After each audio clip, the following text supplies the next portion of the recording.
आइए दोस्तों, एक डरावनी कहानी सुनते हैं। तहखाने का भूत। यह कहानी असम के रहने वाले आयुष और उसकी बहन की है। आयुष का घर सन 1910 में बनाया गया था। यह एक अच्छे परिवार का घर था जो कंक्रीट ब्लॉक की नींव पर लकड़ी के ढांचे पर खड़ा था। आयुष वहां करीब 10 साल से रह रहा था।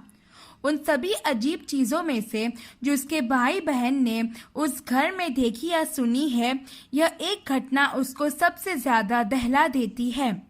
यह उसके बहन के साथ हुआ था। लगभग 10 साल पहले उसके बहन और उनके सबसे अच्छे दोस्तों ने एक गैराज बैंड शुरू किया था जिसमें ज्यादातर स्पेनिश रॉक वैकल्पिक संगीत था, लेकिन स्पेनिश में। उनके दोस्त रविवार की दोपहर को ही मिल सकते थे। वे शाम को शुरुआती अभ्यास करेंगे और वे आमतौर पर इसे रात 8 बजे तक बुलाते हैं। यह वह समय था जब आयुष आमतौर पर दिखा और बिस्तर पर चला गया क्योंकि उसने कब्रिस्तान की पाली में काम किया था। आयुष के बहन के साथ उस बैंड में 4 लोग और भी थे। वे कड़ी मेहनत से उस बैंड को चलाते थे और उनकी मेहनत के कारण ही कई लोग उन्हें जानते थे।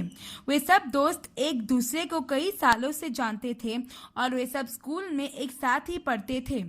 यह देर से गिरने में हुआ, इसलिए दिन छोटे हो रहे थे। उन्होंने अभी एक लंबा सत्र समाप्त किया था और तब किसी और के घर जाने का फैसला हुआ। आयुष की बहन ने अपने दोस्त को अपनी कार की चाबी सौंपी ताकि वे उपकरण लोड कर सके। सभी ने तहखाने से बाहर दाखिल किया था, लेकिन मुश्किल हिस्सा यह था कि उन्हें तहखाने के पीछे की सीढ़ियों तक रसोई के दरवाजे के माध्यम से लिविंग रूम में हॉल के नीचे और सामने में सभी रास्ते चलने की जरूरत थी। हर कोई आयुष की बहन के ट्रक में बाहर बैठे थे और उसकी प्रतीक्षा कर रहे थे। उसकी बहन पीछे की सीढ़ियों से जा रही थी जब उसे याद आया कि वह तहखाने में एक स्पीकर पर बैठी थी और एक कंटेनर में रखे पैनकेक्स छोड़ दिए थे। उसने वापस जाने का फैसला किया। अब तहखाना साफ नहीं था। पूर्ण दृष्टि लाइनों के साथ वहां विभाजन किए गए थे और बॉयलर और मुख्य हीटिंग यूनिट बीच में सही रखे थे। इसलिए उसकी बहन के वापस चले जाने के बाद वह अपने फूड कंटेनर को पुनः प्राप्त करने वाली थी जब उसकी आंख के कोने से वह उसे देखती है। यह एक छायादार आकृति है। ठीक उसकी प्रतिदीय दृष्टि पर भय और बेचैनी की यह भावना उसकी बहन पर घुल गई थी। उन्होंने सिखाया गया था कि यदि आप एक आत्मा या भूत की उपस्थिति में हैं और आप एक बुरा वाइब महसूस करते हैं तो प्रार्थना करने पर ध्यान देना चाहिए। उसकी बहन ने बात को चुना। उसने मूल रूप से सिर्फ यही कहा था कि अरे, इस बकवास के लिए और उस गंदगी के लिए समय नहीं है मेरे पास। उसकी बहन ने तहखाने के पीछे की ओर चलना शुरू कर दिया और सीढ़ियों से ऊपर की ओर दरवाजे बंद करके और लाइट बंद कर दी क्योंकि वह बाहर चल रही थी। अंतिम प्रकाश स्विच सामने के दरवाजे की विपरीत दिशा में है। सौभाग्य से दरवाजा खुला था और स्ट्रीट लैंप से रोशनी अपने अंबर प्रकाश के साथ रहने वाले कमरे में पानी भर रही थी। उसकी बहन ने कहा कि वह अपने पीठ पर कुछ महसूस कर रही है, लेकिन किसी भी बिंदु पर वह घूम नहीं पाई। जैसा कि उसने आखिरी बार स्विच किया, लिविंग रूम अंधेरा हो गया, जैसे कि घर के बाकी लोगों ने किया था। जैसे ही उसने बाहर कदम रखा, उसने दरवाजे पर उसे पीछे से खींच लिया। फिर भी अपने फूड कंटेनर को एक हाथ में पकड़े हुए उसने कुछ झरझरा कदमों को जॉग किया। वह सामने वाले गेट की ओर चल पड़ी। उसका घर मुख्य सड़क से काफी दूर है। अनिवार्य रूप से एक बड़ा फ्रंट यार्ड है, लेकिन कोई पीछे वाला गैराज नहीं है।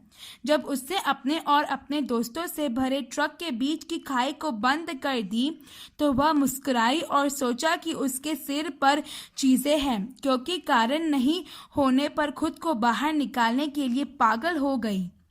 वह ट्रक के ड्राइवर साइड में चढ़ गई, अपनी सीट बेल्ट लगाई और सीधे घर के सामने पार्किंग स्थल से बाहर निकलने के लिए तैयार हो गई जब उसके एक दोस्त ने पूछा, अरे रुको, तुम्हारे भाई के बारे में क्या है? क्या वह नहीं है? हमारे साथ आ रहा है या नहीं? उसकी बहन ने उत्तर दिया, तुम्हारा क्या मतलब है? वह आज रात काम पर गया है। वह पहले ही जा चुका है। क्या तुम उसकी कार नहीं देखते हो? अगला सवाल उन्होंने पूछा, तो जब आप घर पर छोड़ रही थी तो आपके पीछे कौन चल रहा था? आयुष की बहन की आंखें बड़ी हो गई और उसका दिल डर और घबराहट से कांपने लगा। उसने जिसे तहखाने में देखा था वे उसका पीछा कर रहा था। वे पहले तो यह सोच रही थी कि जिससे उसने देखा होगा वे उसका भ्रम होगा, परंतु जब उसने अपने दोस्त से यह बात सुनी तो उसके रोंगटे खड़े हो गए।